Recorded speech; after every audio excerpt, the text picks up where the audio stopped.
Road to Rock. Banquet by Block Party. The world of rock isn't just written with notes, it is forged in moments of chaos that hide secrets no one dares to tell. Some call it legend, others a curse. Turn up the volume. This is Road to Rock, and this is the story of Banquet. NN by 2004 Block Party were a tight unit from North London, young and impatient. Banquet arrived not as a calculated smash, but as a cluster of ideas that clicked.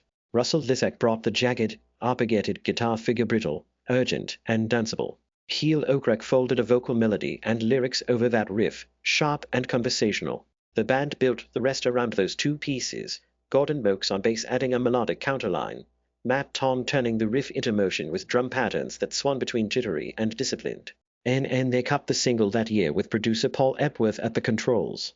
The sessions were lean and focused. I was there when they tracked drums. The snare had a snap, the room was small and dry, and Matt played with a drummer's economy that left space for the guitar to cut. Epworth favored a live feel recording, capturing tension between parts instead of smoothing it away. That was the sonic secret, a rawness that still felt polished enough for radio. And musically, Banquet sits where post-punk angularity meets dance-punk propulsion. The riff is syncopated, leaving rhythmic gaps that the drums and bass rush to fill. Vocally, Keel's delivery is part narrator, part confessor clipped syllables over rolling eighth notes.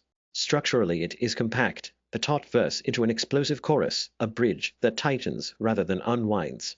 The song sounds like four people thinking fast and refusing to let any element dominate. And there was pressure behind the scenes. The label and the early press wanted singles, fast. The band argued over edits and emphasis. Should the riff be front and center, or should the vocals steer the mix? That friction pushed them to decide quickly, and that urgency is audible. They were making identity under deadline. NN Banquet changed the trajectory of the band. It became their calling card, a live show weapon, the song that turned roomfuls of polite heads into a moving mass. For other bands it proved you could be cerebral and danceable at once. For Block Party it raised expectations, intensified touring, and set the template they would both embrace and question in the years to follow. And listen to that guitar, and you can still hear the moment it was born, a brittle idea hit by four players who refused to let it become anything but immediate. That is why Banquet endures, not because it was perfect, but because it was made in the heat of honest compromise. Subscribe to the channel and smash that like.